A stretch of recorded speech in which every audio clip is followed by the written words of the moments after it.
हमारे teachers, chief guest sir and whatever the guests are there and with them my dear students too.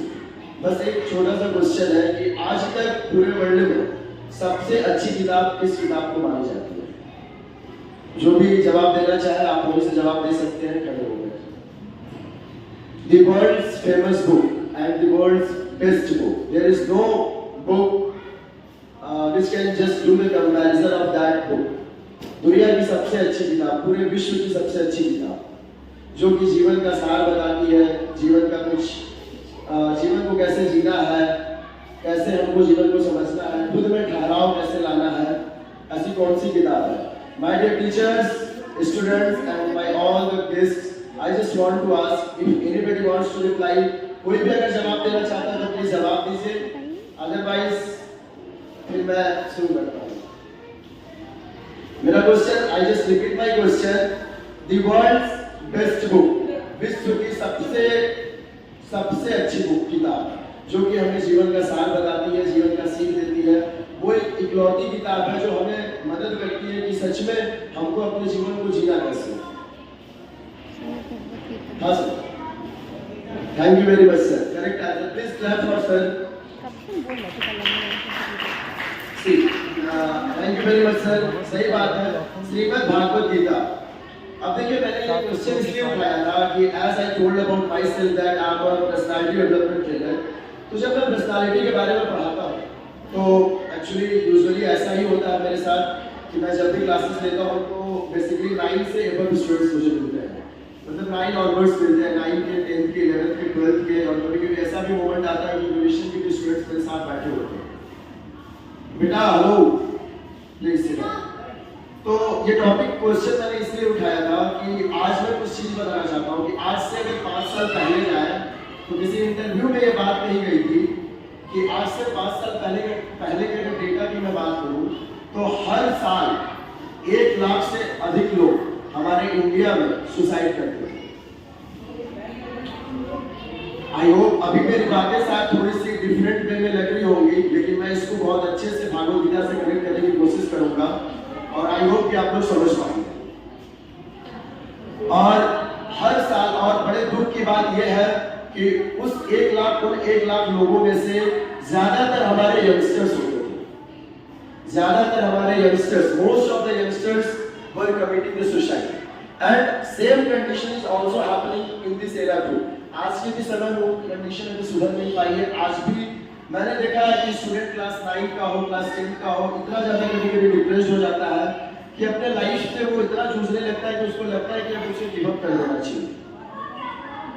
ये हमारे समाज की बहुत बड़ी समस्या है जिससे हर लोग जूझ रहे हैं और जिसका कोई भी उपाय समय के साथ नहीं मिल पा रहा है। हमने इतना ये भी देखा है कि हमारे यहाँ से बच्चे, किसी स्टेट से बच्चा पढ़ के 11th पढ़ता है, 12th पढ़ता है, अच्छे नंबर से पास होता है,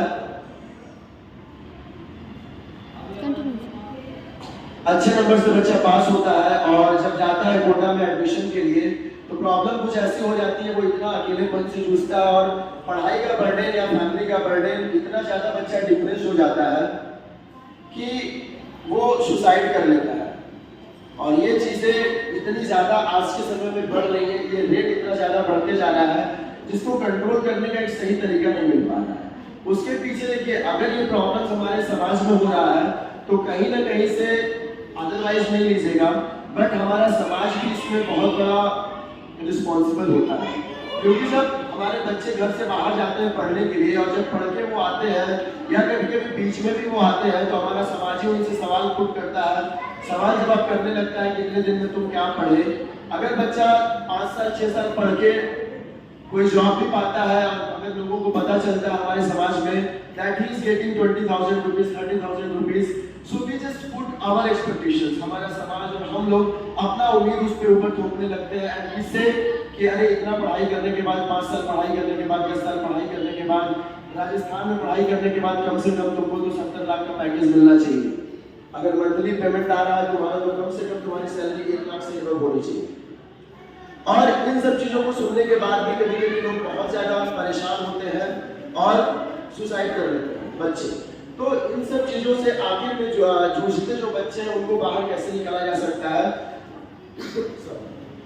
और हम लोग यानी कि हम टीचर्स, ट्रेनर्स और हमारा समाज और एजुकेटेड लोग या खुद बच्चे अपने लाइफ में बदलाव कैसे ला सकते हैं, ये हमारे समय का बहुत बड़ा सवाल है कि इस तरह की समस्याओं को रोका कैसे जाए। तो मैं बस यही बताना चाहूंगा, सबसे पहले जैसा कि मैंने डिप्रेशन के बारे में बताया, मैंने चीजों के बारे में बताया, तो जब मैं पर्सनालिटी के बारे में पढ़ाता हूँ तो मैं सबसे पहले बच्चों को यही बताता हूँ कि पर्सनालिटी का मतलब ये नहीं है कि आप कैसा दिख रहे हैं पर्सनालिटी। तो उन लोगों को प्रॉब्लम कुछ इस तरह का होता है कि हम लोग चीज़ों को समझ नहीं पाते हैं और अपनी मर्जियों को थोपते हैं। और जब मैं बच्चों को पढ़ाता हूँ तो मैं बेसिकली बहुत सारी चीज़ों को बताते साथ में कुछ ऐसी चीज़ों को बताता हूँ, क्वेश्चन उठाता हूँ ताकि वो समझ पाए। तो आखिर ऐसा क्यों होता है, बच्चे जब प्रॉब्लम्स बच्चों के सामने आते हैं तो वो कैसे अपने प्रॉब्लम्स को फेस करते हैं, ये हमारे समय का और आज के समय का बहुत बड़ा सवाल है कि उससे जूझा कैसे जाए। अगर जो बच्चा जूझ रहा है तो उससे बाहर कैसे जाए। तो सिंपली सबसे पहले मैं पर्सनालिटी के बारे में बताना चाहता हूँ कि हम जो कुछ भी अपने लाइफ में करते हैं, जैसे मैं यहाँ खड़ा हूँ, मैं बात कर रहा हूँ, मेरा पहनावा, मेरा बात करने का तरीका, अगर मैं बैठ के खाना खा रहा हूँ तो मेरा खाना खाने का तरीका, मेरा रोड पे चलने का तरीका, everything, each and everything shows the personality of man. It shows the personality of person. हर चीज इंसान की पर्सनालिटी दिखाती है, लेकिन इसके भी दो फैक्टर होते हैं, दो पार्ट्स होते हैं हर पर्सनालिटी के, एक पॉजिटिव होता है और एक नेगेटिव होता है। अगर आपकी पर्सनालिटी पॉजिटिव है तो आप हर कंडीशन में, आप एक चीज का हमेशा ध्यान रखेंगे, कंडीशन कितनी भी बुरी हो आप गिव अप नहीं करेंगे। और दूसरी चीज, पर्सनालिटी और पॉजिटिव पर्सनालिटी का होने का मतलब बस इतना ही होता है कि आपको ऑड सिचुएशंस को डील करने आना चाहिए। अभी मैं यहाँ खड़ा हूँ, कभी कभी ऐसा होता है कि आप अपने फैमिली में हैं, अचानक से कहीं से फोन आता है किसी की तबीयत खराब हो गई, तो बाद में जाने के बाद पता चलता है कि तबीयत तो जिसका हमने सुना उसकी तबीयत कम खराब होती है, जिसके बारे में हम सुनते हैं या जो सुनता है उसकी तबीयत ज्यादा खराब हो जाती है। तो ये सारे ठहराव जीवन में कैसे लाए जाए, ये सारी बदलाव कैसे लाए जाए, कैसे अपने आप को संभाला जाए, तो बहुत सारी चीजें हम लोगों को लाइफ में सीखनी पड़ेगी। अगर हम टीचर्स हैं तो हमें अपने बच्चों को सिखाना चाहिए। मैं हमेशा से समझते आया हूँ और आज भी मैं समझता हूँ, और ये चीज दुनिया में हमेशा एग्जिस्ट करेगी कि एजुकेशन का मैटर कभी ये नहीं हो सकता कि बच्चा कितना अच्छा नंबर पा रहा है और कितनी अच्छी नौकरी पा रहा है। मैंने अभी 2 साल 4 साल के केसेस ऐसे हैं कि IAS ऑफिसर ने सुसाइड किया हो। अगर एजुकेशन जॉब दिला सकता है तो भाई IAS, this is the most I can say that most preferable job. अगर किसी को ऐसा चांस मिले तो IAS बन सकता है, दुनिया में कोई ऐसा व्यक्ति नहीं है जो कह दे, हमारे कंट्री का कोई ऐसा नहीं है जो कह दे कि नहीं मैं IAS नहीं बनना चाहूँगा। IAS से बड़ी, क्योंकि ऐसा विकास अभिकेटी सर से मैंने सीखा था कि दुनिया में नौकरी केवल एक ही है, वो है IAS की नौकरी, बाकी सब नौकरियां ही हैं। तो उस लेवल के लोग अगर सुसाइड कर लेते हैं तो एजुकेशन का मैटर सिर्फ ऐसा नहीं हो सकता कि नहीं आप नौकरी कितनी अच्छी पाते हैं, आप अपने लाइफ में अर्निंग कितना अच्छा कर पाते हैं और आप कितना अच्छा पैसा कमा पाते हैं, आप अपने समस्याओं से कितना अच्छे से जूझ पाते हैं, जब चीजें आपके खिलाफ हो तो आप उसको अपने फेवर में कैसे ले पाते हैं, ये भी आपके पर्सनालिटी को दिखाती है। ये भी आपके पर्सनालिटी को, आपके सकारात्मक पर्सनालिटी को दिखाती है। और ऐसे कंडीशन में हमारे अंदर ठहराव होना बहुत जरूरी है।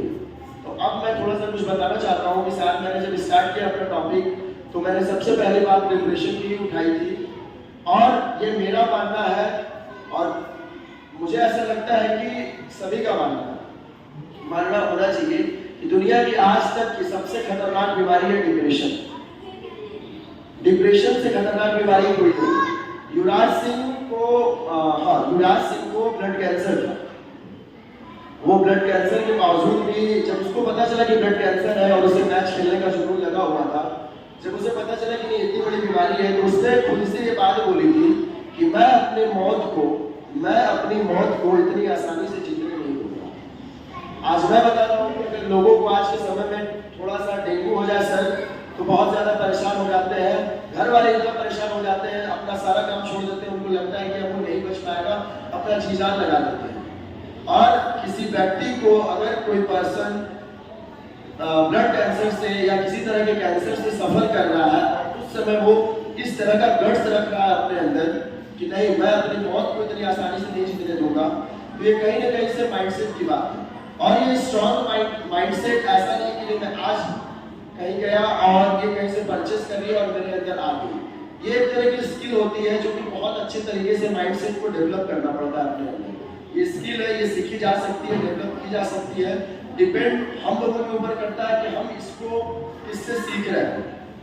और ओवरऑल जैसा कि मैंने डिप्रेशन के बारे में बताया तो बहुत सारे लोगों ने मतलब सर ने बहुत अच्छा ही जवाब दिया था मेरे सवाल का कि नहीं भागवत गीता सबसे अच्छी किताब है। एक बार फिर से, क्योंकि मैं बड़े लंबे समय से डिप्रेशन और पर्सनालिटी की बात करते आ रहा हूँ, भागवत गीता के बारे में सवाल किया, तो मैं पूछना चाहता हूँ कि क्या कोई ऐसा जवाब देना चाहेगा कि हमारे भागवत गीता का सबसे पहला अध्याय, उस अध्याय का नाम क्या है?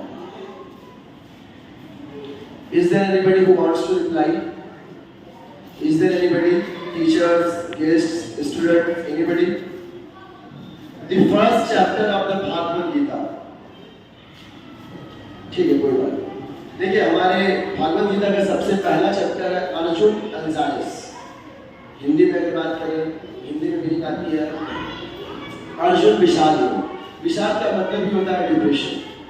मेरा ऐसा मानना है या मेरी अपनी क्रिएटिविटी कहती है कि अगर दुनिया की सबसे अच्छी किताब, उससे अच्छी किताब आज तक कभी नहीं हुई, और वो एक ऐसी किताब है जिसको खुद भगवान कृष्ण ने उपदेश के रूप में दिया था और बाद में वो रिटन फॉर्म में है। तो अगर उस दुनिया की सबसे अच्छी किताब में और सबसे पहले अध्याय में अगर विषाद योग की बात की जा रही है या विषाद की बात की जा रही है, तो कहीं ना कहीं से ये मामला छोटा नहीं। और जैसा कि मैंने माइंडसेट के बारे में बताया, ऐसे बहुत सारे एग्जाम्पल्स हैं। जैसे कि मुगल सराय में एक नियमताबाद जनरल स्कूल पढ़ता है, बच्चे तो शायद हर कोई बाल बच्चा नहीं जानता होगा, लेकिन गेस्ट लोग तो सभी लोग जानते होंगे। 2018 की बात है सर, सॉरी 2017 में इलाहाबाद में था और मुझे वहाँ खबर मिली थी। लड़का एक था, बहुत ही अच्छा पढ़ने वाला था, मतलब कह सकते हैं कि लेवलियस स्टूडेंट था और पढ़ाई में भी अच्छा मार्क्स पाने वाला था, और उसने बीएचयू का एंट्रेंस दिया था। एंट्रेंस देने के बाद उसका रिजल्ट दूसरे दिन आने वाला था, और रिजल्ट आने से एक दिन पहले बस उसे ऐसा डाउट हुआ कि शायद अब वो पास नहीं हो पाएगा, वो एंट्रेंस एग्जाम क्वालिफाई नहीं कर पाएगा। और उस क्वालिफाई न होने की वजह से वो इतना स्ट्रेस में चला गया कि उसे कुछ भी समझ में नहीं आया, और उसने एक चाकू उठाया और अपनी स्प्लिट को, थ्रोट को कई बार स्प्लिट कर दिया कंटिन्यूअसली। उसके बाद हॉस्पिटल ले गया, बचाया गया, और 2 दिन के बाद जब उसका रिजल्ट सामने आया, 1 दिन या 2 दिन के बाद, तो पता चला कि वो लड़का पास हो चुका था। ये कहीं ना कहीं से हमारे लाइफ में दर्शाता है कि हम लोगों के प्रति या समाज में जो बच्चे ऐसा कर रहे हैं उनके ऊपर खुद पे कॉन्फिडेंस नहीं है। उनके पास नॉलेज तो है लेकिन कॉन्फिडेंस नहीं है, कम्युनिकेशन स्किल्स नहीं है, एक स्ट्रॉन्ग माइंडसेट नहीं है। तो ओवरऑल इतनी बातें मैंने कही, उसमें से मैं आई रिक्वेस्ट कि हमारे जो भी टीचर्स सुने, हमारे गेस्ट जो सुने, उन लोगों से यही मैं कहना चाहूँगा कि समाज में जो भी बच्चे हों उनको पहली चीज़ है कि इन्वॉल्व करिए, उनके खूबियों को पहचानिए। क्या कोई ऐसा गेम हो, क्या कोई is there any kind of I can say that thing which gives them pleasure, जो उन लोगों को खुशी देता हो सकता है बैडमिंटन खेलना, क्रिकेट खेलना। तो उन लोगों को, उन बच्चों को it is very important to involve them in that kind of game और in that kind of activity.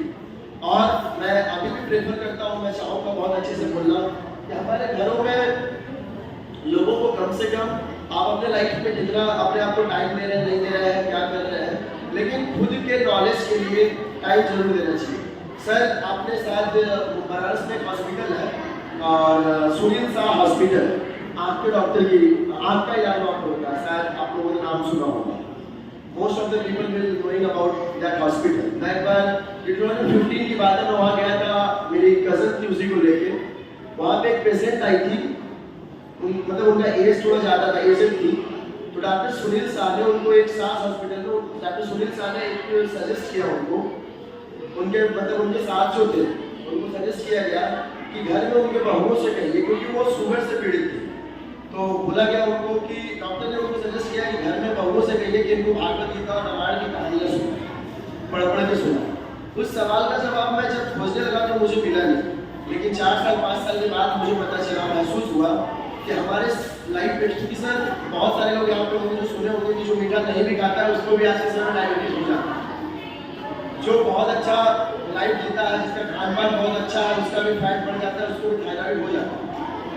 तो हमारे लाइफ में बहुत सारी बीमारियां हैं, there are so many disease, जो कि केवल खान पान या रहन सहन से नहीं, वो हमारे माइंडसेट पे डिपेंड करती है। हमारा रहन सहन अच्छा ना होना, हमारा स्लीप डिसऑर्डर होना या थिंकिंग प्रोसेस अच्छा ना होना, क्योंकि ये सारी चीज़ें भी हमारे ब्रेन को, हमारे प्रॉब्लम्स को इंक्रीज करती है, जिसकी वजह से प्रॉब्लम्स बढ़ते रहेंगे।